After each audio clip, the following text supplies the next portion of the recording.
क्या हिमालय जैसा कोई ऐसा सेंटर है, कोई कॉस्मिक पोर्टल है जहाँ पर डिवाइन एनर्जीज देवलोक से सीधा धरती पर आ रही हैं और हमें पता नहीं है?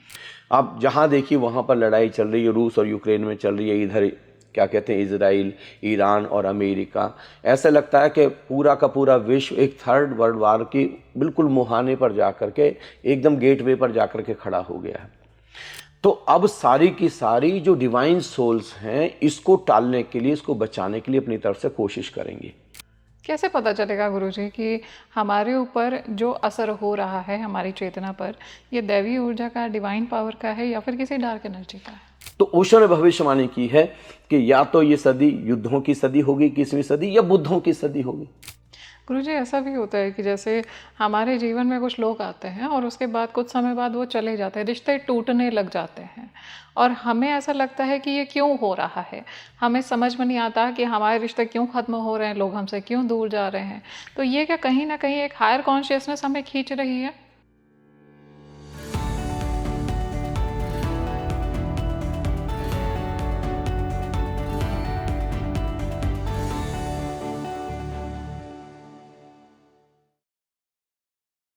अक्सर हमारे साथ ऐसा होता है कि कई बार हमारे रिश्ते हमसे दूर जाने लगते हैं, टूटने लगते हैं, लेकिन हमें समझ में नहीं आता कि ऐसा क्यों हो रहा है। हमें दुनिया में रहते हुए भी दुनिया की तरफ से एक डिटैचमेंट आ जाता है। क्या ये सोल अवेकनिंग की कॉल है जो आपके अंदर आ रही है और दिव्य ऊर्जाएं इसे भेज रही हैं?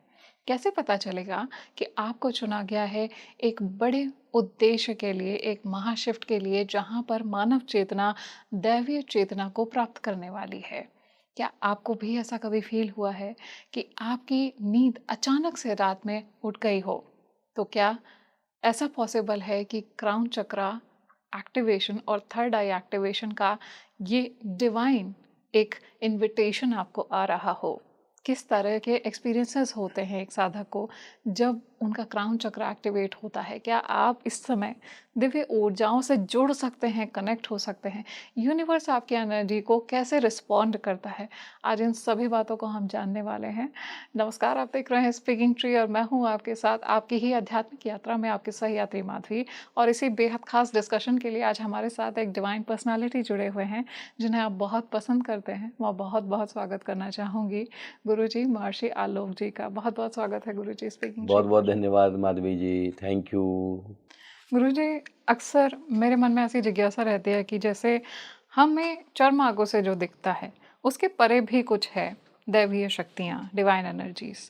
उनकी अगर हम बात करें तो उनको किस तरह से हम उनकी प्रेजेंस को महसूस कर सकते हैं? और मेरी ऑडियंस भी उतनी ही ज़्यादा एक्साइटेड रहती है ये जानने के लिए किस तरह से दैवीय ऊर्जाएं हमारी चेतना पर इम्पैक्ट डाल रही हैं, असर कर रही हैं। आज मैंने टॉपिक भी यही लिया है। बहुत ही महत्वपूर्ण विषय है। देखिए, पहचान बताता हूँ, यहाँ से हम शुरू करते हैं। ऐसा कोई व्यक्ति नहीं है जिनको ये दो अनुभव नहीं होंगे जो मैं अभी बताने जा रहा हूँ। सबसे पहला अनुभव आपने भी किया होगा कि रात में या कभी बिल्कुल दिन में घर में आप बिल्कुल अकेले हैं, कोई भी घर में नहीं है, लेकिन फिर भी आपको लगता है कि कोई है, somebody is there। किसी की प्रेजेंस फील होती है, इवन किसी की आहट भी महसूस होती है हमको। ऐसे ही जब रास्ते पर बिल्कुल सुनसान जगह पर हम चल रहे हैं, किसी सड़क पर हम चल रहे हैं और हम पीछे मुड़ मुड़ करके देखते हैं, कितनी बार देखते हैं, ऐसा लगता है जैसे कोई हमारे बिल्कुल बगल में, कोई हमारे साथ चल रहा है। कोई ना कोई एंजल, कोई ना कोई डिवाइन फोर्स, कोई ना कोई डिवाइन पावर, कोई ना कोई एक एस्ट्रल सोल हमारे साथ चल रही है और उस समय हमारे घर में मौजूद है, हमारे साथ। और सबसे बड़ी चीज़ है, दिक्कत क्या है, क्योंकि हमको ऐसे जो अशरीरी आत्माएं हैं उनके बारे में बचपन से हमको डराया गया है। ऐसे भूत नाम लेकर के या प्रेत नाम लेकर के तो हम जनरली डर जाते हैं, जबकि वो हकीकत है हमारे हेल्प के लिए, वो हमारी मदद के लिए हैं, हमको कहीं ना कहीं आगे बढ़ाने के लिए। एक और अनुभव आपने किया होगा, और बल्कि 99% लोगों ने ये अनुभव किया है कि बस किसी तरीके से कार टकराने ही जा रही थी, उनकी स्कूटी, उनकी बाइक बस बिल्कुल जैसे एकदम वर्ज पर थी, एकदम लास्ट मोमेंट पे थी, और किसी पावर ने सडनली बचा लिया। कितनी बार कितने लोगों को होता है कि बस एक एकदम क्लोज टू डेथ एक्सपीरियंस, और एकदम से बच गए। उस समय कोई डिवाइन फोर्स, कोई डिवाइन पावर वहाँ पर थी जिसने आपको बचा लिया। ऐसे बहुत सारे अनुभव हमको हो रहे हैं, हमको दिखाई दे कि ना दिखाई दे, लेकिन हम चारों तरफ से डिवाइन फोर्सेस से घिरे हुए हैं, चारों तरफ एंजल से हम घिरे हुए हैं। आपको एक पहचान बताता हूँ, आप कभी धूप में जाइए और आपको धूप में आप देखेंगे ऐसे ऐसे आपको गोल्डन कलर के ऐसे माइक्रोजाइमेट्स ऐसे दिखाई देते हैं, जी। देते हैं ना ऐसे, जो जैसे मान लिया कहीं पर पानी की ड्रॉप होती, ऐसे ऐसे गिरते हुए दिखाई देते हैं। वो चारों तरफ डिवाइन फोर्सेस हैं जो अच्छा। अशरीरी रूप में हैं, हमारे चारों तरफ फैले हुए हैं। हमारे मैसेजेस को स्पिरिट वर्ल्ड में हायर प्लेन्स पर लेके जाते हैं, वहाँ की मैसेजेस को हमारे पास लेकर के आते हैं, और हमको हर घड़ी हर पल, रात सोते समय भी हमको मदद कर रहे हैं, रात सोते समय हमको हील कर रहे हैं। चारों तरफ से हमको मदद पहुंचाई जा रही है। या तो रिसेप्टिव कम हैं या हमारे पास वो क्षमता नहीं है, लेकिन अगर हम थर्ड आई के प्रयोग करें तो थर्ड आई के प्रयोग करने से हमको कई बार खुली आंखों से भी दिखना शुरू हो जाता है। गुरुजी, आज के समय में जैसा हम देख रहे हैं कि जो कॉन्शियसनेस है, उसमें एक बड़ा शिफ्ट आ रहा है। पहले के मुकाबले इस समय बहुत बदलाव देखा जा रहा है। लोगों की चेतना की बात करें या पूरे विश्व की बात करें, तो ऐसे में क्या दैवीय शक्तियों का जो इन्फ्लुएंस है धरती पर, वो बहुत ज़्यादा बढ़ गया है, प्राकट्य ज़्यादा हो रहा है दैवीय शक्तियों का, जितना पहले नहीं था? देखिए, धरती पर इस समय अगर हम फिजिकल प्लेन पर बात करें तो फिजिकल प्लेन पर निगेटिव एनर्जी बहुत बढ़ गई है, निगेटिविटी बहुत बढ़ गई है, निगेटिव लोग बहुत ज़्यादा हो गए। भारतवर्ष में ले लें, भारतवर्ष के बाहर ले लें, इतने युद्ध आप ले लीजिए, आप जहाँ देखिए वहाँ पर लड़ाई चल रही है, रूस और यूक्रेन में चल रही है, इधर क्या कहते हैं इजराइल, ईरान और अमेरिका। ऐसा लगता है कि पूरा का पूरा विश्व एक थर्ड वर्ल्ड वार की बिल्कुल मुहाने पर जाकर के, एकदम गेटवे पर जाकर के खड़ा हो गया है। तो अब सारी की सारी जो डिवाइन सोल्स हैं, इसको टालने के लिए, इसको बचाने के लिए अपनी तरफ से कोशिश करेंगी। अच्छा। तो अशरीरी रूप से जितनी भी दिव्य शक्तियां हैं, अशरीरी रूप से जितनी भी दिव्य आत्माएं हैं, वो सब एकजुट हो रही हैं और वो पूरी धरती पर एक क्रांति लाने की कोशिश कर रही हैं, लोगों को किसी तरीके से भी गाइड करने की कोशिश कर रही हैं। तो जो आपको अनुभव हो रहा है ना, बहुत ही सुंदर अनुभव हो रहा है। सच में ही ऐसा है, अगर हम अपने द्वार खोल दें, अपने हृदय के पट खोल दें, अगर हम थोड़ा सा वल्नरेबल हो जाएं, अगर हम थोड़ा सा भी ओपन हो जाएं, वो दिव्य शक्तियां, वो डिवाइन सोर्स हमारे माध्यम से काम करना शुरू कर देंगी। अभी जो समय है ना, ये राइट समय है, जो आपने कहा कॉन्शियसनेस के एक्सप्लोजन के लिए। जैसे एटम का विस्फोट होता है और देख लो पूरा का पूरा नगर तबाह हो जाता है, पूरे के पूरे शहर, पूरे के पूरे स्टेट तबाह हो जाते हैं। ऐसे ही अब एक कलेक्टिव एक्सप्लोजन की संभावना है। कुछ प्रयोग हम कहें, मैं तो स्पिरिचुअल मास्टर्स को भी निवेदन कर रहा हूं, हम आनंदम की तरफ से उस तरीके के प्रयोग शुरू कर चुके हैं कि कैसे अचानक हजारों चेतनाएं, लाखों चेतनाएं एकदम से विस्फोटित हो जाएं, एक्सप्लोड हो जाएं, और पूरे विश्व में हजारों भगवान गौतम बुद्ध, हजारों महावीर पैदा हो जाएं। कैसे वो फिर यहाँ पर ऐसे शरीर के रूप में चले। मैं तो अभी उम्मीद लगा करके बैठा हुआ हूँ कि हमारे पास जो मेडिटेशन हॉल होगा, आने वाले समय में हम इतना अपग्रेड हो चुके होंगे, डिवाइन सोल्स इतना हमको पजेस कर चुके होंगे कि सुबह को 6 बजे कोई मित्र हमारे हॉल में आएंगे और शाम को पूरी तरीके से चेतना का विस्फोट होकर के वो एनलाइटेंड होकर के दूसरे गेट से वापस जाएंगे। अच्छा। इस तरीके की भी संभावना। ये समय स्पिरिचुअली अपग्रेडेड होने का, मेंटली अपग्रेडेड होने का, फिजिकली अपग्रेडेड होने का, इस समय डिविनिटी के तल पर आने का सुंदरतम समय। अगर आप मुझे परमिट करें तो मैं कहूँगा सतयुग बस एकदम आ गया। इतना सुंदर समय कभी नहीं था। देखिए, हमारे जो ऋषि थे, महर्षि वाल्मीकि हों, चाहे गुरु वशिष्ठ हों, चाहे गुरु विश्वामित्र हों, हमारे वेदों के ऋषियों हों, हमारे उपनिषद के मुनि हों, सारे के सारे, चाहे भगवान महावीर हों, भगवान गौतम बुद्ध हों, देखिए साधना करने के लिए कहाँ जा रहे थे? जंगल में, वहाँ हिमालय पर बर्फ में। ना कोई खाने की सुविधा है, ना पीने की सुविधा। कहाँ से अजगर आ जाएगा, कहाँ से काला नाग आ जाएगा, कहाँ से चीता आ जाएगा, कहाँ से शेर आ जाएगा, जंगली जानवर आ जाएंगे। कितना मतलब एक तरीके का संकट था। कितने लोग साधना करने के लिए जाते थे, हजारों लोग तो मर ही जाते थे बेचारे। पहुंच ही नहीं पाते थे। आज की तारीख में मुझे अपना घर छोड़ने करके जाने की ज़रूरत नहीं है। जो प्रेशर, जितना प्रेशर, एटमॉस्फेरिक प्रेशर जितना हिमालय पर हो सकता था, उतना मैं आज अपने आर्किटेक्ट को बुला करके अपने रूम में मेंटेन करा सकता हूँ। एयर प्रेशर उतना मेंटेन करा सकता हूँ, और जो टेम्परेचर वहाँ हिमालय पर जा कर के मुझे मिलता, और जो एम्बियंस मुझे वहाँ पर जा कर के मिलता, वो एम्बियंस वहीं अपने इस छोटे से रूम में क्रिएट कर सकता हूँ।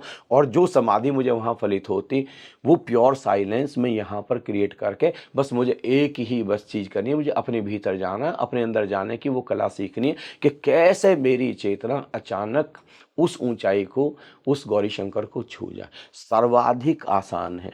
जो आज है, सम्राट अशोक को भी ये सुविधा मौजूद नहीं थी। देखिए, उनके पास भी पंखा हैंडमेड, ऐसा 10 लोग उसको झलते थे ऐसे ऐसे करके। आज एक मरे से मरे व्यक्ति पर, जिसको हम कह रहे हैं कि साहब ये तो मतलब उसके कौन सी रेखा के नीचे आते हैं, गरीबी रेखा में, उनके पास भी पंखा तो है ना, कम से कम इलेक्ट्रिसिटी वाला। तो इतनी सुविधा तो उनके पास भी मौजूद है। कूलर की सुविधा मौजूद है, ज़्यादातर लोगों के पास तो एयर कंडीशनर की सुविधा मौजूद है, जो सुविधा राजे महाराजाओं के पास नहीं थी। सुंदरतम समय है, सुंदरतम समय जागने का। अगर अभी भी कोई नहीं जागता है तो उसकी जिम्मेदारी है। गुरुजी, आपने हिमालय की बात की। जब हम हिमालय की एनर्जीज़ की बात करते हैं, तो ऐसा कहा जाता है कि वहाँ पे बहुत सारी दिव्य ऊर्जाएँ उपस्थित हैं, डार्क एनर्जीज़ भी हैं। तो क्या हिमालय जैसा कोई ऐसा सेंटर है, कोई कॉस्मिक पोर्टल है, जहाँ पर डिवाइन एनर्जीज़ देवलोक से सीधा धरती पर आ रही हैं और हमें पता नहीं है? अगर एक साधारण व्यक्ति खोजने के लिए निकलेगा तो उसका ज़्यादातर समय इसी सब में चला जाएगा। मैंने जैसे आपको कहा कि आप जहाँ हैं, आप डिवाइन फोर्सेस को वहीं पर इनविटेशन क्यों नहीं देते? हम अपने आप को थोड़ा सा प्योरिटी में लेकर के जाएं, अपने हृदय को थोड़ा सा शुद्ध करें, अपने अंदर सबकॉन्शियस लेवल पर भी जहाँ जहाँ पर रॉन्ग प्रोग्रामिंग है, कहीं पर भी कोई ग्रजेज चले गए हैं, कोई शिकवे चले गए हैं, शिकायत चले गए हैं, इस जन्म के हैं, पिछले जन्म के हैं, उनको कैथोरसिस के द्वारा बाहर निकाल दें। रेचन के द्वारा आज की तारीख में इतनी सुंदर सुंदर विधियाँ आ गई हैं। ओशो ने डायनेमिक मेडिटेशन दे दिया है, देववाणी ध्यान दे दिया है, लातिहान की इतनी सारी विधियाँ आ गई हैं जिनसे कि हम बाहर निकाल सकते हैं। हम अपने प्रोग्राम में जो हम 3 डेज मेडिटेशन प्रोग्राम लेते हैं, 2 दिन में बिल्कुल एकदम मन को खाली करा देते हैं। जैसे जब प्योरिटी आपके अंदर आ गई, अब आप किसी भी डिवाइन सोल को, बहुत सारी डिवाइन सोल्स को, डिवाइन पावर्स को इनविटेशन दे सकते हैं, निवेदन कर सकते हैं, और वो वहाँ पर ही उपस्थित हो जाएंगे। जो हिमालय में जो डिवाइन फोर्सेज आ सकते हैं, वो यहाँ आ सकते हैं। वो बस उनको ऐसा एम्बियंस चाहिए, उनका ऐसा माहौल चाहिए। उनको एक तरीके से ये सुनिश्चित करना है कि मेरा दुरुपयोग नहीं होगा, अच्छा, मेरा सदुपयोग होगा। मेरा हमें इंश्योर करना देखो, है। जो फोर्सेज हैं वो तो दोनों, देखो जो एनर्जी है, आप विज्ञान के विद्यार्थी हैं तो एनर्जी के बारे में तो सीधे सीधे कहा जाता है ना कि energy can neither be created nor be destroyed but it can be transform from one form to another form. ऊर्जा ना तो पैदा की जा सकती है, ना नष्ट की जा सकती है, एक रूप से दूसरे रूप में। ऐसी इलेक्ट्रिसिटी है, जैसे इलेक्ट्रिसिटी है, अभी हमने लाइट कर रखी है, एयर कंडीशन कर रखा, हम ठंडे में बैठे, इस प्रकाश में बैठे हैं, हम हीटर से लगा देंगे, ब्लोअर से लगा देंगे, गर्मी शुरू हो जाएगी, 2 तार पकड़ के खड़े हो जाएंगे, राम नाम सत्य हो जाएगा। तो इसमें इलेक्ट्रिसिटी का तो कोई दोष नहीं। जो फोर्सेज हैं उनको हम कैसे यूटिलाइज करते हैं। अगर कोई व्यक्ति प्योरिटी से भरा है, वो चाहता है इतनी करुणा से, भगवान गौतम बुद्ध निश्चित रूप से मनुष्य जाति का भला करेंगे। भगवान महावीर, भगवान श्री कृष्ण कभी भी विध्वंस में तो विश्वास नहीं रखेंगे ना। तो जितनी भी इस तरीके के सोल हैं, हम उस प्लेन पर आएं और हम उनको बिल्कुल एश्योर करें कि हम किसी भी तरीके से मनुष्य जाति के कल्याण में लगना चाहते हैं, और ये युद्ध को हम टालना चाहते हैं। 3rd वर्ल्ड वार ना आ सके, इसके लिए हम तैयारी करना चाहते हैं, और हम चाहते हैं लाखों चेतना में विस्फोट हो जाए। सारे डिवाइन फोर्सेस हमारी मदद करेंगे और यहीं पर आकर के मदद करें। वो तो एस्ट्रल है ना, उनको तो कोई दिक्कत नहीं। अब जैसे भगवान श्री राम शरीर में नहीं है, तो ऐसा थोड़ी ना हिमालय पे, वो तो यहाँ पर भी आ सकते हैं अगर हम उनको वाला इनविटेशन दें तो। गुरुजी, आपने बोला कि जैसे डिवाइन एनर्जीज को हम इनवाइट कर रहे हैं, और ऐसा भी होता है क्या जब हम इनवाइट ना करें तब भी वो आती हैं हमारे पास में, हाँ जी, बिल्कुल असर डालती हैं? असर डालती हैं। चारों तरफ हमारे हैं, हम हो ही रहे हैं। तो हमारे जो इमोशंस हैं, हमारे अंदर इस समय क्या भाव दशा, स्टेट ऑफ माइंड क्या है, उसके अकॉर्डिंगली वो हम सबको इम्पैक्ट डाल रही हैं। और हम ऐसा फील, कितनी बार फील कर पाते हैं ऐसा हम कैसे पता चलेगा गुरुजी कि हमारे ऊपर जो असर हो रहा है हमारी चेतना पर, ये दैवी ऊर्जा का, डिवाइन पावर का है या फिर किसी डार्क एनर्जी का है? अगर अकारण आप बिना किसी कारण के उदास हैं, हताश हैं, निराश हैं, कोई कारण नहीं था और आप इतना डिप्रेस फील कर रहे हैं, इतना स्ट्रेस्ड फील कर रहे हैं, इतना डाउन फील कर रहे हैं, आपकी एनर्जी इतनी ज़्यादा डाउन है और कोई कारण नहीं था, आपने ऐसा कोई काम नहीं किया, किसी से लड़ाई भी नहीं की, किसी से झगड़ा भी नहीं किया, किसी का शिकवा भी नहीं किया, किसी के प्रति शिकायत भी नहीं किया, बुराई निंदा चुगली भी नहीं की, उसके बाद भी आप इतना डाउन फील कर रहे हैं, निश्चित रूप से इस समय आप ब्लैक एनर्जी से, अब कहीं ना कहीं नेगेटिव एनर्जी से घिरे हुए हैं। अच्छा। इसके ठीक विपरीत कितनी बार आपने देखा होगा, कोई कारण नहीं हो, आपके भीतर आपके मन में एक प्रफुल्लता है, जैसे फूल जैसा कोई खिल जाता है ना, ऐसे सूरज की किरणों जैसे आप खिले हुए हैं। अचानक आपके अंदर एक थ्रिल है, एक रोमांच है, जैसे छोटा सा बच्चा चांद को देख करके, किसी फूल को देख करके, तितली को देख करके एकदम रोमांचित हो जाता है। ऐसे आप इस समय रोमांचित फील कर रहे हैं और आप कहते हैं, लगता है कि जैसे अरे चारों तरफ ऊर्जा फैली। अब इस समय आप कहीं ना कहीं डिवाइन फोर्सेस से घिरे हैं, डिवाइन फोर्सेस आपको हील कर रही है, आपको मदद कर रही है। आपकी जो स्टेट ऑफ माइंड है, चारों तरफ आपकी जो एनर्जी इस समय एमिट हो रही है, रेडिएट हो रही है, उससे सब डिसाइड हो जाएगा कि आप इस समय कैसे फोर्सेस से घिरे हुए। और आप अगर चाहें तो हमेशा पॉजिटिव फोर्सेस से घिरे रह सकते हैं, क्योंकि आप अपनी स्टेट ऑफ माइंड को ऐसी स्ट्रॉन्ग बना दें कि कभी आपको निगेटिविटी छू ना पाए। अपने ऑरा को इतना स्ट्रॉन्ग कर दीजिए। कैसे स्ट्रॉन्ग कर सकते हैं गुरुजी ऑरा? देखिए, अगर आप एक संकल्प लें, एक जापान में एक बहुत बड़ा फकीर हुआ जिसका नाम है बोकोजू, जैन मास्टर। वो पहले किसी गुरु के पास में रहता था, तो गुरु से जो जो सीखा, अब गुरु तो शरीर से विदा हो गए, वो रात को 2 और 3 के बीच उसकी जाग आती और एकदम जैसी जाग आती, वो एकदम से चिल्ला करके बोलता बोकोजू, और एकदम से खड़ा हो जाता, जी गुरुदेव। मतलब ऐसे जैसे उसके गुरु खुद ही बोल रहे हैं, लेकिन ऐसे जैसे गुरु ने आवाज दी और ये एकदम से खड़ा होता, जी गुरुदेव। बोकोजू, आज क्या इरादा है? आज पूरे दिन अशांत रहना है कि शांत रहना है? और खुद ही कहता कि गुरुदेव, चॉइस मेरी है क्या? बोले हाँ, चॉइस तेरी है, चुनाव तेरा है। याद रखना, आज का दिन तेरा है और चुनाव तेरा है। बता क्या चुनेगा, शांति चुनेगा क्या शांति? गुरुदेव, अगर चुनाव मेरा तो मैं तो शांति चुनूंगा। देख, सुख चुनना है, खुशियां चुननी है, आनंद चुनना है कि दुख चुनना है? तुझको हताशा चुननी है कि निराशा या फिर आशा क्या चुनना? गुरुदेव, चुनाव मेरा है तो आनंद चुनूंगा, आशा चुनूंगा, उम्मीद चुनूंगा, धन्यवाद चुनूंगा, प्रेम चुनूंगा, चॉइस मेरी है। तो फिर याद रखना, दिन में कई बार ऐसे मौके आएंगे, कई बार ऐसी परिस्थिति आएंगी कि जिसमें तू अशांत हो सकता, हताश हो सकता, निराश हो सकता, नफरत से भर सकता। उस समय सावधान हो जाना। कितनी बार दिन में ऐसे मौके आएंगे, उस समय आंख बंद करें, भीतर एनालाइज करें और अपने आप को किसी भी तरीके से डाउन नहीं होने देना। लंबी गहरी सांस भरें, नाभि से भी नीचे 1-1.5 इंच नीचे हारा सेंटर तक, जो पूरे यूनिवर्स से जुड़ा हुआ है।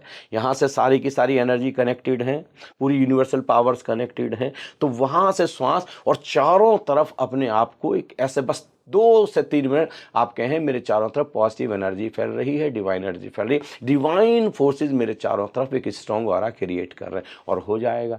कोई नेगेटिविटी आपके ऊपर इम्पैक्ट नहीं करेगी। ये जो आपने गुरुजी बताया इंसिडेंट की, रात में 3 बजे जैसे उसकी नींद खुल गई, मैंने ऐसा रियल लाइफ में भी देखा है। कई लोगों के साथ में ऐसा होता है कि उनकी ब्रह्म मुहूर्त के आसपास 3 साढ़े 3 बजे उनकी नींद खुल जाती है। तो ये क्या कोई हमें जगा रहा है? पहली बात तो मैं यहाँ पर माधवी जी क्लियर कर दूँ, ब्रह्म मुहूर्त कोई फिक्स नहीं है 4 बजे। ये जो सडन आपकी नींद खुली है, और उस समय जब आप उसका पहचान क्या है, नींद दो तरीके से खुल सकती है कि आपको अभी भी नींद आ रही है, लेकिन आपको किसी दूसरे कारण की वजह से अचानक आपको जाग आ गई है। और एक है कि अब आप पूरी तरह तरोताजा एनर्जेटिक जगे, अब आपको नींद नहीं है, अब तो आप बस जगने के लिए। वो जब आप जगे हैं, चाहे वो रात 2 बजे है, 2:15 बजे है, 2:30 बजे है, 3 बजे है, वही आपका ब्रह्म मुहूर्त है। हम सबके ब्रह्म मुहूर्त अलग अलग हैं। उसका पीरियड यही है, 2 बजे से लेकर करीब 4 बजे तक। अगर हम समय पर सो जाएं, अगर हम पूरी तरीके से पॉजिटिवली डिविनिटी के साथ सो जाएं, मेडिटेट करके सो जाएं, तो अपने आप ही 2 और 4 के बीच हमारा अपना समय है। और आप पाएंगे आपका ब्रह्म मुहूर्त क्या है, जब आप रेगुलर उसी समय जग रहे हैं। तो ये क्या स्पिरिचुअल अवेकनिंग की कॉल है गुरुजी? ये तो जबरदस्त स्पिरिचुअल अवेकनिंग है। वो टाइम तो वेस्ट कर 1 सेकंड भी नहीं जाया करना।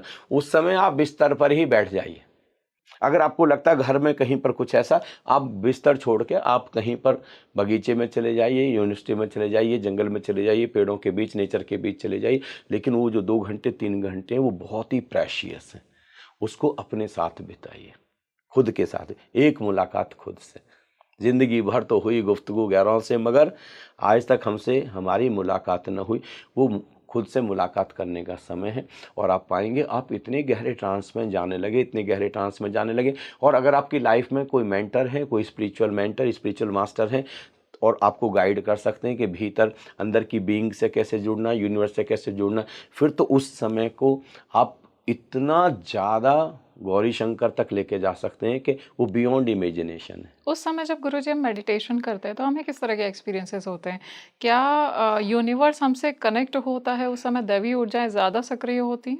देखिए, यूनिवर्स से तो हम 24 घंटे कनेक्टेड हैं। मैं आपसे एक प्रश्न पूछूं, हमारे चारों तरफ जो स्पेस है, हमारे चारों तरफ जो इस आकाश है चारों तरफ, क्या हम उससे कनेक्ट हैं इस समय कि नहीं? जी। ये बात अलग है कि हमको पता ना लग रहा हो। We always are connected with this infinite sky. और क्या है यूनिवर्स? क्या है? ये अनंत आकाश ही तो है। ये सूरज, ये चांद, ये सितारे, इसी में ये क्या है? परमात्मा। ये जो अनंत फैलाव है इस आकाश का, चैतन्यता से भरा हुआ, यही तो है सब कुछ। यही तो असली ब्रह्मांड, यही तो असली राज है। तो हम उससे कनेक्टेड ऑलवेज हैं।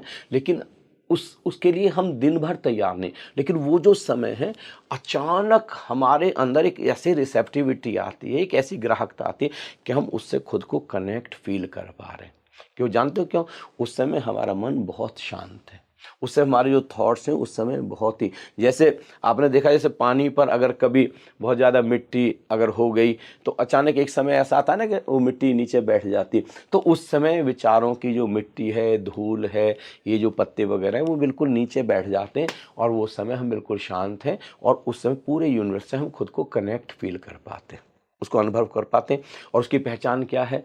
उसका जो परिणाम है, उसका जो पारितोषिक है, जो रिवार्ड है, वो है शांति। वो है अकारण प्रफुल्लता, अकारण आनंद। कुछ हमको करोड़ों नहीं मिले हैं, कोई हमको बहुत आलीशान मकान नहीं मिला, लेकिन फिर भी हम प्रफुल्लता से, आनंद से, खुशी से एकदम भरे हुए हैं। एक गहन शांति जैसे उतर रही है, ये उसकी पहचान है। मैंने ऐसा देखा है गुरुजी, आजकल कई लोगों को ऐसा फील होता है कहीं वो ओल्ड सोल तो नहीं है, क्योंकि उनके विचार आज के समय में जो लोगों के विचार होते हैं उनसे भिन्न होते हैं। और वो समाज में रह करके भी, दुनिया में रह करके भी उससे डिटैच कहीं ना कहीं फील करते हैं। तो हम कैसे पहचान सकते हैं कि हम एक ओल्ड सोल हैं या फिर न्यू सोल हैं? देखिए, आपने जो प्रश्न खड़ा किया है वो बहुत ही महत्वपूर्ण प्रश्न है। अब गौतम बुद्ध अगर धरती पर दोबारा से आ जाएं, या भगवान महावीर धरती पर दोबारा से आ जाएं, या बाबा नानक फिर से धरती पर आ जाएं, या भगवान श्री कृष्ण आ जाएं, तो एक सामान्य व्यक्ति, बच्चे हैं, अभी उनको पता नहीं कि मैं ही कृष्ण हूँ, मैं ही कभी बाबा नानक था, उनको पता नहीं। लेकिन फिर भी उनका जो बिहेवियर होगा बाकी सब बच्चों से बिल्कुल अलग होगा। जैसे ही वो बड़े होंगे, धन पर उनकी वो पकड़ नहीं होगी, रिश्तों पर उनकी पकड़ नहीं होगी। यानी उनकी सोल ने जो बहुत सारे लेसन्स लेने थे वो ले चुकी है। और एक, जैसे भारत में हमने चुना है ना कमल का फूल, पानी में रहता है लेकिन पानी की एक बूंद भी छूती नहीं है। ये कला, ये धर्म की, ये जीवन जीने की सुंदरतम कला है। ना कोई धन छोड़ना है, ना पद छोड़ना है, ना रिश्ते छोड़ने, ना पत्नी छोड़नी है, ना पति छोड़ना, ना भाई छोड़ना, ना बहन छोड़ना है। भगवान श्री कृष्ण क्या कह रहे हैं? लीला। ओशो क्या कह रहे हैं? साक्षी। सब रिश्तों के साक्षी हो जाएं, धन के साक्षी हो जाएं, दुख आया है तो दुख के गवाह हो जाएं, सुख आया है तो सुख के गवाह हो जाएं। We all are the witness. ये जैसे आकाश है, ये साक्षी है। कितने सितारे रोज जन्म जाते, कितने सितारे रोज ब्लैक होल में समा जाते, कितने सितारे व्हाइट होल से आ जाए, ये सबका गवाह है, सबका साक्षी। ऐसे ही हमारे भीतर कोई है जिसको हम चैतन्य कहते हैं, आत्मा कहते हैं, चेतना कहते हैं, वो सब गवाह है। अब हम गवाही में जी रहे हैं। ना धन हमको छूता है, ना यश छूता है, ना पद छूता है। और अगर हमने इस बर्थ में वो वाली हाइट टच की है तो अगले बर्थ में उस हाइट के साथ जन्म लेंगे। और हमारा जो बिहेवियर होगा वो सारी दुनिया को दिखाए, दुनिया को लगेगा ये बच्चा कुछ अलग है, ये बिल्कुल सबके साथ एक जैसा नहीं। ऐसी सोल्स को हम आप ओल्ड सोल कहें या मैच्योर सोल कहें, उनके अंदर एक मैच्योरिटी ऑलरेडी है, प्रौढ़ता है, उन्होंने जीवन में कुछ सीख लिया है।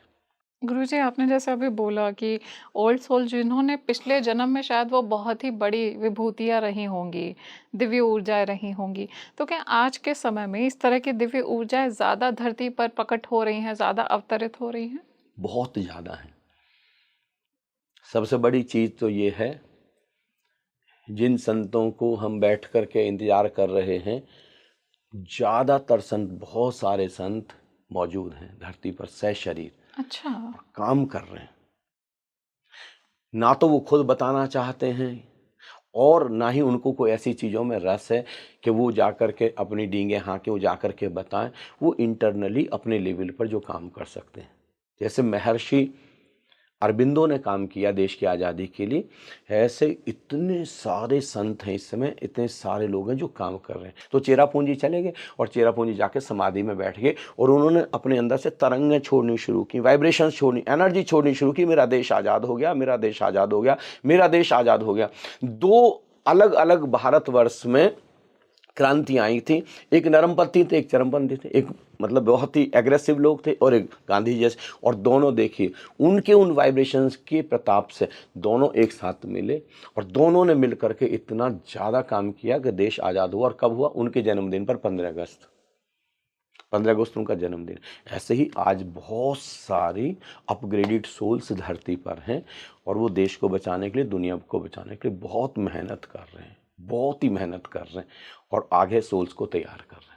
तो गुरुजी, ये जो कबीरदास जी थे, जैसे गुरु नानक देव जी थे, ये क्या आज भी धरती पर रीइंकार्नेट हुए हैं? वापस से उन्होंने जन्म लिया है? उस तरीके के बहुत सारे लोग हैं। हमें कैसे पता चलेगा गुरुजी कि हम एक ओल्ड सोल हैं या हम भी दिव्य ऊर्जाएं हैं? क्या कोई संकेत हैं जो हमें बता सकते हैं? देखिए, संसार में रहते हुए भी संसार में आपको कोई बहुत रस नहीं होगा। संसार में रहते हुए संसार की कोई चीज़ें आपको छू नहीं रही होंगी। करोड़ों अरबों रुपए आपके पास में होंगे, अभी जाते होंगे तो आप छाती पीट करके रो नहीं रहे होंगे। अभी जैसे एक भारत के बहुत बड़े फ़कीर हैं, तो ओशो जब अमेरिका में हैं, तो उनके पास 93 रोल्स रॉय गाड़ियाँ हैं और क्या कहते हैं, उनके पास हीरे जड़ित मतलब कैप हैं और उनका एक एक जो कपड़ा है, एक एक रॉब है, करोड़ों रुपए का है।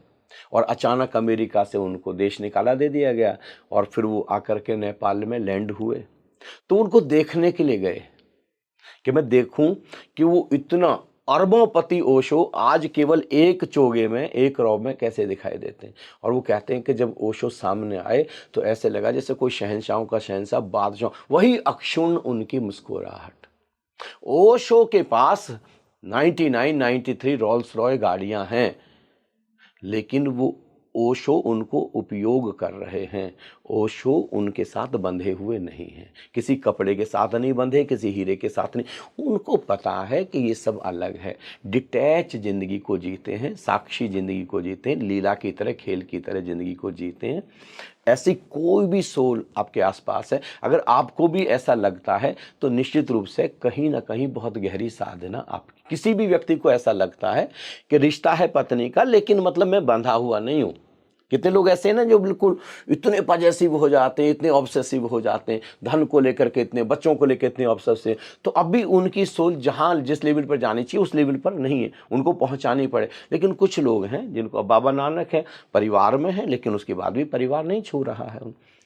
अभी भी हैं ऐसे, बहुत सारे लोग हैं ऐसे, घर में है, परिवार में, छोड़ के नहीं जा रहे, छोड़ के जाना भी नहीं, किस लिए जाना है, क्यों शो करना है कि आप बहुत बड़े महारथी हैं। गुरुजी, ऐसा भी होता है कि जैसे हमारे जीवन में कुछ लोग आते हैं और उसके बाद कुछ समय बाद वो चले जाते हैं, रिश्ते टूटने लग जाते हैं और हमें ऐसा लगता है कि ये क्यों हो रहा है। हमें समझ में नहीं आता कि हमारे रिश्ते क्यों खत्म हो रहे हैं, लोग हमसे क्यों दूर जा रहे हैं। तो ये क्या कहीं ना कहीं एक हायर कॉन्शियसनेस हमें खींच रही है? देखिए, पहली चीज तो मैं सांसारिक तल पर आंसर दूंगा। 3 ईमानदार कोशिश करें कि रिश्ते टूटने से बचें। 3 ऑनेस्ट रहें। किसी भी तरीके से एक तो खुद पहले तो ईमानदार कोशिश करें, आप जो भी आर्ट ऑफ लिविंग के सूत्र हैं, रिश्ते बनाने के जो भी सूत्र हैं, हम उनका पालन करें, है ना। उसके बाद भी रिश्ता नहीं बच रहा है तो फिर हम कोई और किसी को बीच में लेकर के फिर कोशिश करें, फिर भी रिश्ता नहीं बच रहा तो तीसरी और एक ढंग से कोशिश, अभी भी रिश्ता नहीं बच रहा है और रिश्ता जा रहा है, इट मीन्स यूनिवर्स चाहता है कि रिश्ता ना बचे। अब इस रिश्ते के ऊपर आप उठें और इससे आप एक लेसन लें और अपनी सोल को मैच्योर सोल बनाएं।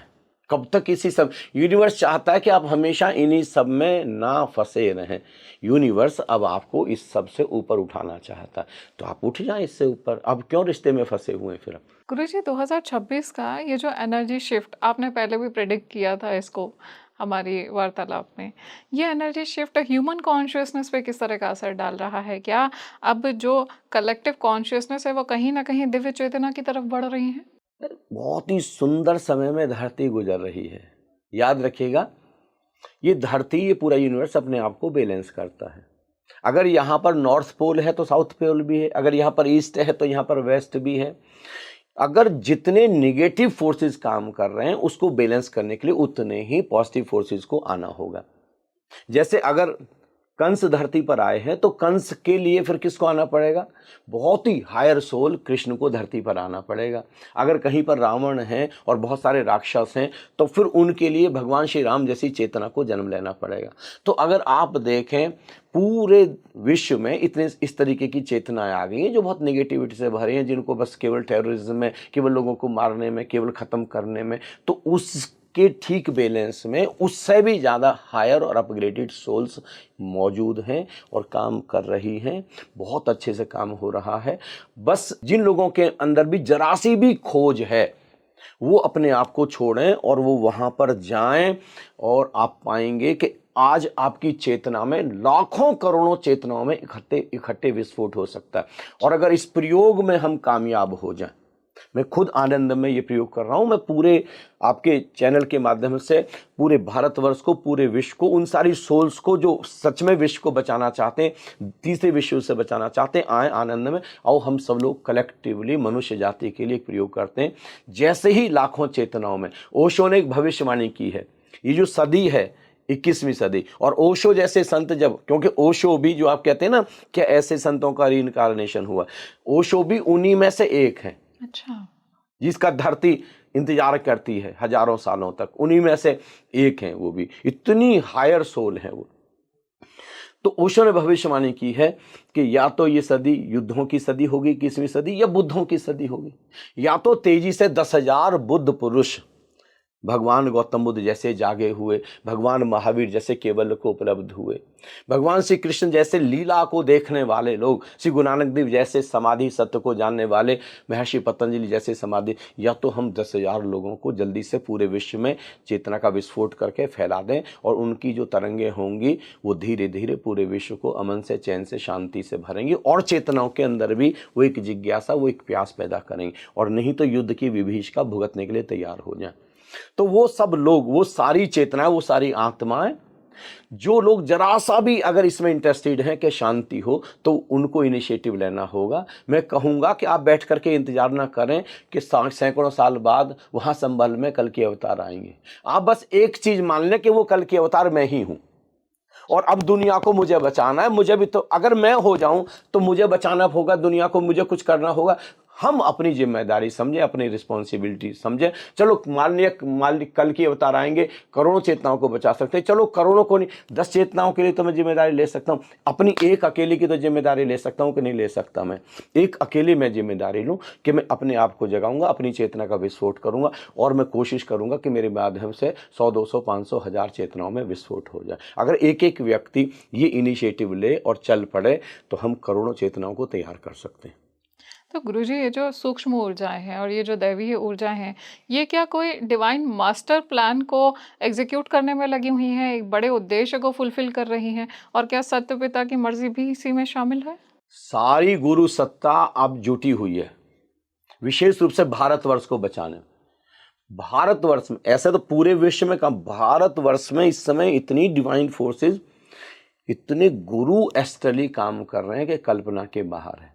भारतवर्ष में आखिरी कोशिश चल। आप देखिए, आप जो भी इस समय सत्ता में, मैं नाम नहीं ले रहा हूँ, जो प्रधानमंत्री हैं, जो भी कहीं कहीं मुख्यमंत्री हैं, आप देखें किस ढंग से काम हो रहा है।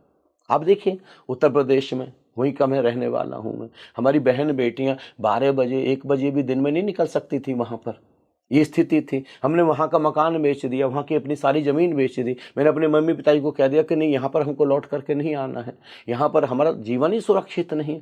और अचानक देखो डिवाइन फोर्सेज ने कैसा खेल खेला कि अचानक किसी ऐसी अनूठी सोल को भेज दिया, और उस सोल की रक्षा करने के लिए उनको किसी तरीके से नेगेटिव फोर्सेज से घिर ना जाए, ये लोग सारे मिलकर के घिर, उनके लिए मतलब क्या ताकत लगा रखी है। और देखें आप, पूरा उत्तर प्रदेश करीब करीब बिल्कुल सुधार करके रख दिया।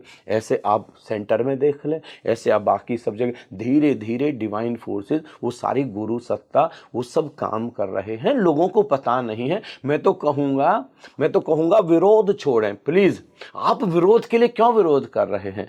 आइए सब हम लोग एक साथ मिल करके, एक साथ मिल जाएं, प्रधानमंत्री महोदय से, ऐसे मुख्यमंत्रियों से, ऐसे संतों से, ऐसे साइंटिस्ट से, और देश को एक ऊंचाई दें। और हमारे देश में क्षमता, पूरा सारी की सारी सोल्स मिल करके कोशिश कर रही हैं कि वापस भारत लीड कर सके, स्पिरिचुअली भी, साइंटिफिकली भी, फाइनेंशियली भी, पूरे विश्व को लीड कर सके और पूरे विश्व को एक नया ऊंचाई दे सके। और ये भारत ही कर सकता, और भारत में वो सिलसिला शुरू हो गया। तो ये जो डिवाइन एनर्जीज है गुरुजी, जैसे कहा गया था पहले ही कि ये समय सोल असेंशन का पीरियड है, जैसे आपने बोला कि इस समय हमारी चेतना का स्तर बढ़ रहा है, तो क्या इसमें हमारी चक्रा एक्टिवेशन भी हो रहा है? यानी कि हमारा अगर थर्ड आई है तो वो एक्टिवेट हो सकता है? थर्ड आई से भी ऊपर। अच्छा, क्राउन चक्रा। Crown centre. कैसे पता चलेगा? कौन से संकेत होंगे देखिए, जिनसे हमें पता चलेगा? कभी आपने ऐसा फील किया है कि आपकी थर्ड आई पर कोई चींटी जैसी चल रही है, जैसे ऐसे वाइब्रेशंस हो रही हैं, सेंसेशंस हो रही हैं? जब हम साधना करते हैं या कोई ऐसे प्रयोग करते हैं, जैसे आप सुबह को 20 मिनट तक, जब सुबह सूरज उग रहा है 15 से 20 मिनट कंटिन्यूस देखते चले जाएं, या रात को चांद पर आप कंटिन्यूस फोकस करें, त्राटक करें, या किसी सितारे पर करें, या श्री गुरु नानक देव जी के चित्र पर या भगवान श्री कृष्ण के चित्र पर आप लगातार त्राटक करें, तो धीरे धीरे जो एनर्जी है पैरों से अपलिफ्ट होती। अच्छा। हमारा जहां भी ध्यान जाता, देखिए भोजन हम किस लिए करते हैं? ऊर्जा के लिए ना। ऐसे ही हमारा जो ध्यान है, मध्य युग के संत उसको सुरति कहते हैं, या चेतना कहें, या होश कहें। हम जहां पर भी जिस चक्र पर अपना ध्यान ले जाएंगे, अपनी चेतना ले जाएंगे, दौड़ करके हमारी सारी ऊर्जा वहीं आनी शुरू हो जाती। जैसे अगर हम दोनों आंखों के बीच अपना फोकस रखें, अगर कोई भी व्यक्ति बस कुछ ना करे, दोनों आंखों के बीच, जिसको भगवान श्री कृष्ण कहते हैं नासाग्र दृष्टि, अर्जुन को यही बोल रहे हैं कि हे अर्जुन, अपनी दृष्टि, श्वासों को सम करो, दोनों नोस्टल से बराबर श्वास सम होती हो, गहरी करो, नेवल तक जाती हो, और बंद आंखों से यहां पर देखो, नासाग्र दृष्टि। तो धीरे धीरे ऊर्जा, ये जो हमारा ध्यान है ऊर्जा के लिए भोजन का काम करता, ऊर्जा यहाँ पर आनी शुरू हो जाती है। तो कुछ ही दिनों में, कुछ ही महीनों में यहाँ पर चींटी जैसी चलना, सेंसेशंस होनी शुरू आते हैं। यानी अब आपकी थर्ड आई थोड़ी थोड़ी एक्टिव होने लगी। जब बहुत ज़्यादा होगा, मतलब थर्ड आई, और आपको यहाँ पर बहुत सारे विजन्स दिखाई देने शुरू होंगे, अपनी पास्ट लाइफ भी दिखाई देनी शुरू होगी। अच्छा। हाँ, यहाँ थर्ड आई तो पूरा द्वार है, विजन का द्वार है ये। आप अचानक ही, आपने टाइम टनल का नाम सुना होगा ना, पास्ट लाइफ रिग्रेशनिस्ट से, यहीं पर वो टाइम टनल है। यहाँ पर एक तरह, जब आप आंख बंद करेंगे, आपको वो वाली टाइम टनल जो इमेजिनेशन में कराते हैं सारे पास्ट लाइफ रिग्रेशन, वो टाइम टनल आपको ओरिजिनल दिखाई देगी। जैसे जब मेरी थर्ड आई एक्टिव हुई, वो टाइम टनल ओरिजिनल, और जैसे उस टाइम टनल के पार आप जाएंगे, एक तो आप यूनिवर्स में एंटर कर जाएंगे, परम सत्य उपलब्ध हो जाएगा, बूंद सागर में गिर जाएगी, और दूसरा आपकी पास्ट लाइफ का द्वार खुल जाएगा। मैं कभी आज तक किसी पास्ट लाइफ रिग्रेशनिस्ट के पास नहीं गया, जितने भी मुझे पास्ट लाइफ के अनुभव हुए सब इसी टाइम टनल के थ्रू हुए। फिर इसके भी ऊपर यहाँ पर जब आप ऊर्जा आएगी यहाँ पर, तो जो इसको हम यूनिवर्सल ट्रूथ कहते हैं, जिसको हम ब्रह्म ज्ञान कहते हैं, जिसको भारत में ब्रह्म मिलन कहते हैं, गीत गाए जाते हैं, हमारे गुरु मिले ब्रह्म ज्ञानी। जब एनर्जी यहाँ पर आएगी और एनर्जी यहाँ से पूरे यूनिवर्स में जाकर के विलीन होनी शुरू होगी, तो फिर आप पूरे यूनिवर्स के साथ कनेक्ट हो जाएंगे, आपको ब्रह्म का अनुभव होगा। और यहाँ पर भी वो चींटी जैसी ऐसे चलेंगे। अच्छा। और इस सबसे बड़ी पहचान, श्री गुरु नानक देव जी कहते हैं, नाम खुमारी नानका चढ़ी रहे दिन रात। भारतवर्ष में एक शब्द है चोटी। हिंदू ऐसे ब्राह्मण चोटी रखते हैं ना, चोटी, वो प्रतीक है देखिए चोटी किसको कहते हैं? पहाड़ का सबसे ऊंचा स्थान हम उसको क्या बोलते हैं? पीक। चोटी, है ना। ऐसे ही एक मनुष्य में सबसे ऊंचा स्थान ये है सिर का, जी। क्राउन सेंटर के पास में। जब ऊर्जा यहाँ पर आएगी तो सबसे बड़ी पहचान है जब परमात्मा हमको पजेस करेगा, जब पूरी यूनिवर्सल पावर, सुप्रीम पावर हमको पजेस करेगी, वो अपनी पहचान कराएगी नशे की तरह। अच्छा। हमको नशा छाना शुरू हो जाएगा। आप देखें फकीर बाबा नानक की आंखें देखें, आप ओशो की ऐसे नशीली मिलेंगी आपको, जैसे ऐसे लगेगा ही इज ड्रिंकिंग, है कोई नशा किया है, जैसे कोई 2-4 बोतल पी लिए। जबकि हम भगवान शिव को कहते हैं भांग, भगवान शिव ने थोड़ी ना कभी भांग खाई है। उनको वहां पर जो एनर्जी उनकी रहती है उसको भी पार करके एनर्जी, उस नशे में भगवान शिव रहते हैं। इतना नशा छाया रहता है। नाम खुमारी नानका चढ़ी रहे, पैर डगमगाते डगमगाते चलते हैं। ये पहचान है कि अब सारी एनर्जी यहाँ पर आनी शुरू हो गई है। और आप उस समय इतना आनंद बरसता, इतना आनंद बरसता। भारतवर्ष में उसी को कहते हैं कुंडलिनी जागरण। अच्छा, ये जब क्राउन चक्र एक्टिवेट होता है गुरुजी, तो हमारे जीवन में किस तरह के चेंजेस आते हैं? आप इतनी मस्ती में जीते हैं, दुख नाम की चीज आपके जीवन से विदा हो जाती है। आपको बड़ी हैरानी होती है कि मैं दुखी था क्यों, बिना बात इतनी छोटी छोटी चीजों पर। सबसे बड़ी चीज है वहां पर एक चेतना का कमल खिलता है, जिसको बोलते हैं भारत में सहस्त्र दल कमल, जिसको गौतम बुद्ध कहते हैं द गोल्डन लोटस फ्लावर। वहां पर ऐसे तो पहली बार प्रज्ञा उतरती, बुद्धिमत्ता होती, विजडम उतरती। ज्ञान नहीं, ये वाला साधारण ज्ञान नहीं जो किताबों से, जो ओरिजिनल ज्ञान है, जो यूनिवर्स का ज्ञान है, वो उतरता तो है। ये क्या वर्ड्स के फॉर्म में उतरता है? हैं? सुनाई देता नहीं है नहीं हमें? नहीं, वर्ड्स के फॉर्म में भी आएगा। लेकिन अब आपको डिस्क्रिमिनेशन होना शुरू हो जाएगा। पूरे विश्व के लिए क्या सही है क्या गलत है, मेरे लिए क्या सही है क्या गलत है, किससे मिलना चाहिए किससे नहीं, कौन क्या चीज़ करनी चाहिए क्या नहीं करनी चाहिए, समय का मुझे कैसे यूटिलाइज। तो अपने आप ही अंदर से चीज़ें आनी शुरू हो जाती। जैसे किसी बच्चे का अगर हम ये कर दें तब उसके माता पिता को नहीं कहना पड़ेगा कि बेटे you don't waste your time, पढ़ लो थोड़ा सा, वो बच्चा अपने आप ही लग जाएगा।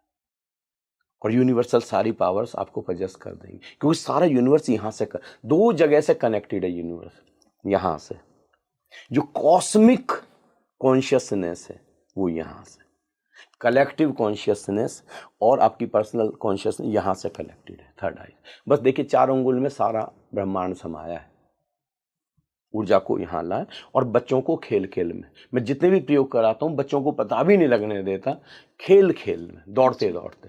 तो सही समय क्या होता है गुरुजी, जब इंसान अगर मेडिटेशन करे और ये पता करना चाहे कि उनका क्राउन चक्र एक्टिवेट है या नहीं, किस समय उनको ध्यान पे बैठना चाहिए? देखिए पहली बात तो सही समय तो वो है जब आप खुद तैयार हैं, आपके पास समय है। सुंदरतम समय है जब आप बहुत ज़्यादा तरोताज़ा फील करते हैं, एनर्जेटिक फील करते हैं। किसी को सुबह वो समय जचता है, किसी को शाम को जचता है। जो हमारी माताएं बहनें हैं हमारे घर पर जो घर संभालती हैं, उनको सुबह को बच्चों को तैयार करना, पति को तैयार करना है, कई तो खुद को भी तैयार करना, तो उस समय उनके पास सुबह समय नहीं होता। तो कोई बात नहीं, आप सारा घर का काम संभाल लें, 11 बजे जब भी आपको समय मिलता तब आप मेडिटेशन में बैठ जाएं। सुंदरतम चीज आपने पूछी है ना कि कैसे पता क्राउन, सबसे पहले तो क्राउन सेंटर पर आपको एनर्जी को पहुंचाने की विधि सीखनी पड़ेगी। और वो विधि क्या है? जितने आप खुश रहेंगे, देखिए सीधी सी बात है, जितने आप उदास रहेंगे उतनी एनर्जी नीचे की तरफ रहेगी, नीचे के चक्रों पर, पैरों की ओर, रूट चक्रा पर, मूलाधार चक्र की ओर। जितने उदास होंगे, हताश होंगे, निराश होंगे आप, जितने वासना से भरे होंगे, जितने कामुकता से भरे होंगे, जितने इरिटेशन से भरे होंगे, ऊर्जा नीचे। इसके ठीक विपरीत आप प्रफुल्लता में, उत्फुल्लता में, आप नकली ही हंसना शुरू करें, आप नकली ही नाचना शुरू करें। नाचते नाचते नाचते नाचते नाचते नाचते एक दिन आपको डांस एनर्जी पजेस करना शुरू होगा। फिर आपकी लाइफ में आखिरी डांस होगा जिसको भगवान श्री कृष्ण कहते हैं रास। जिस दिन आपकी लाइफ में रास प्रवेश कर गया, अब आपकी 1 सेकंड के लिए भी एनर्जी नीचे नहीं आएगी। तो ये दिव्य रास है। दिव्य रास। गुरुजी, ऐसा भी हम देखते हैं कि कुछ लोगों का इंट्यूशन बड़ा स्ट्रांग होता है और उनको कुछ चीज़ें होने के पहले ही कहीं वो आभास हो जाता है कि ये होने वाला है। तो क्या ये भी कहीं ना कहीं ये ऊर्जाओं का असर है, और ये जो अभी हम शिफ्ट की तरफ बढ़ रहे हैं, कॉन्शियसनेस हमारी बढ़ रही है, उसका इम्पैक्ट है?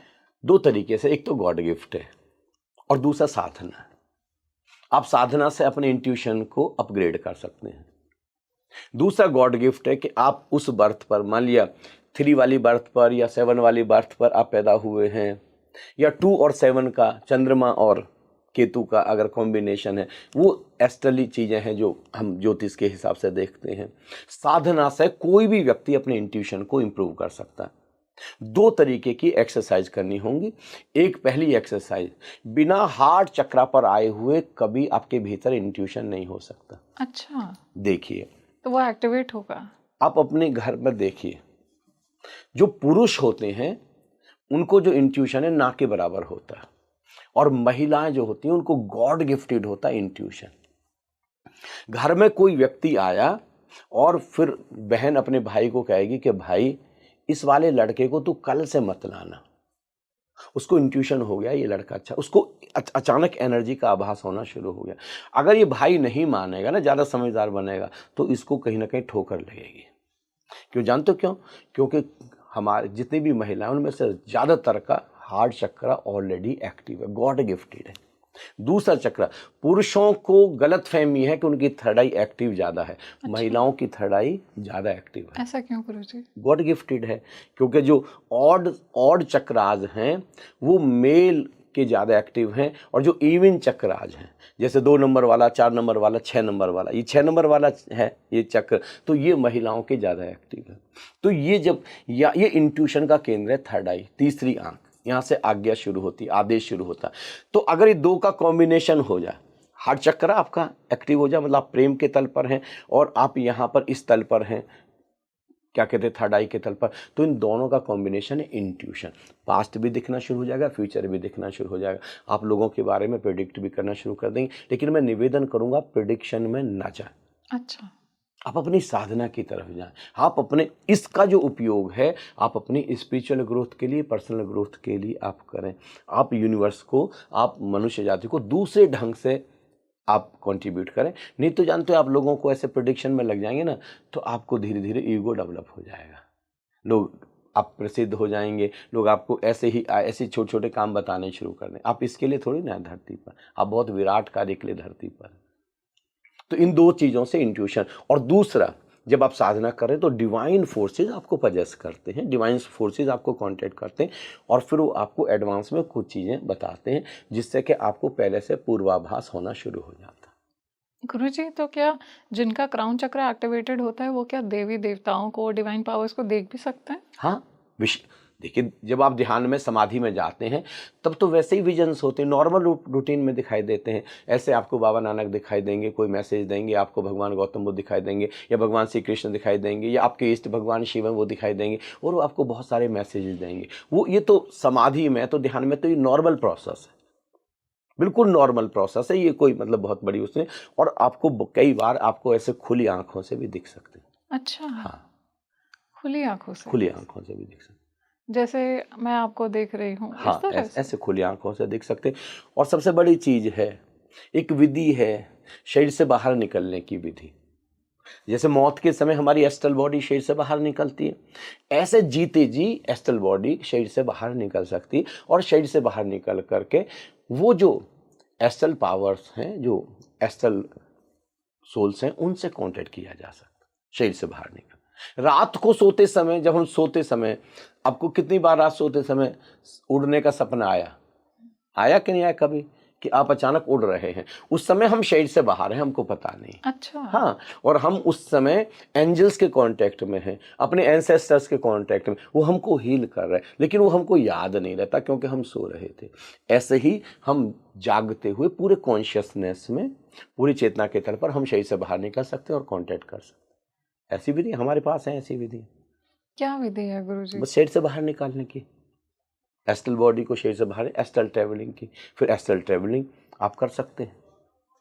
तो इसमें क्या डिवाइन एनर्जीज खींचती हैं आपको ऊपर की तरफ, या आप खुद उड़ जाते हैं? नहीं, आपका उस समय जो भाव है, उस समय तो मैं गाइड कर रहा हूँ ना, जैसे जो भी वहाँ पर मेंटर बैठे वो गाइड कर रहे हैं उस समय तो, और जैसे ही आपको गाइड किया जाएगा वैसे वैसे आप करते चले जाएंगे। और अदरवाइज तो जैसे आप अपने आप जैसे प्रैक्टिस करें तो आपका एस्ट्रल बॉडी भी बाहर आ सकते हैं। उस समय अंदर की जो स्टेट है उससे आप गाइड होते चले जाए। आपका ख्याल आया कि यहाँ, तो वहीं, तो आपका ख्याल है पेरिस तो तुरंत पेरिस, आपका ख्याल न्यूयॉर्क तो तुरंत न्यूयॉर्क, फ्रैक्शन ऑफ सेकेंड्स में। तो ये जो क्राउन चक्र एक्टिवेशन है गुरुजी, ये सभी का हो सकता है या फिर कुछ ही लोगों का? एवरीबडी, उसके लिए ही हम आए हैं, जन्म इसके लिए हुआ है। देख लो भारतवर्ष में हिंदू क्या करते हैं, जब कोई मर जाता है तो जो बेटा है या भाई है या कोई भी है जो दाग दे रहा है, तो क्या करते हैं, कपाल क्रिया ऐसे बांस लेकर के फोड़ते हैं। दो दो उसके सबसे बड़े चीज हैं। पहली चीज तो बांस मारेंगे, तो वो इशारा कर रहे हैं कि देख लो भाई साहब, नाता टूट गया, तुम्हारे सगे व्यक्ति नहीं तुमको बांस मार। दूसरा, यहाँ आपका क्राउन सेंटर अब फूट जाना चाहिए, ये जीते जी फूटना चाहिए, और हर किसी का। और ये बहुत आसान है, पता नहीं क्यों इसको इतना कठिन बनाया हुआ है। इससे ज्यादा कुछ आसान ही नहीं, ऊर्जा को यहाँ से यहीं तक तो लाना, इसमें बताओ कौन सा कठिन काम है इतना ज्यादा। थोड़ा सा अभ्यास करें, थोड़ा सा खुश हो जाएं, थोड़ा सा मेडिटेट करें, बहुत कम दिनों में, मुश्किल से ज़्यादा 3 महीने में, 3 महीने के अंदर एनर्जी यहाँ पर आ जाएगी, आपका पूरा जीवन बदल जाएगा, देखने का नज़रिया बदल जाएगा। वही पत्नी कुछ और हो जाएगी, वही भाई कुछ और, जिनसे हम रोज़ झगड़ा कर रहे थे वही लोग कुछ और हो जाएंगे हमारे लिए।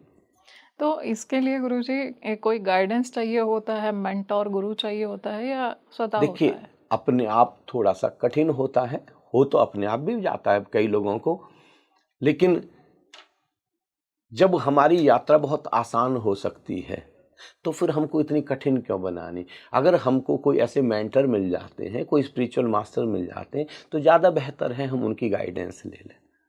जैसे अब आपको कहीं पर जाना है जहाँ पर जीपीएस भी अवेलेबल नहीं है, तो अब हर 1 किलोमीटर बाद जो चौराहेगा आप उतर के पूछें कि भाई साहब ये वाला रास्ता मुंबई जाता है क्या। फिर आप अगला, फिर 2 किलोमीटर बाद फिर अगला आ जाएगा। तो ऐसे कितना सारे घंटे इसी सब में चले गए।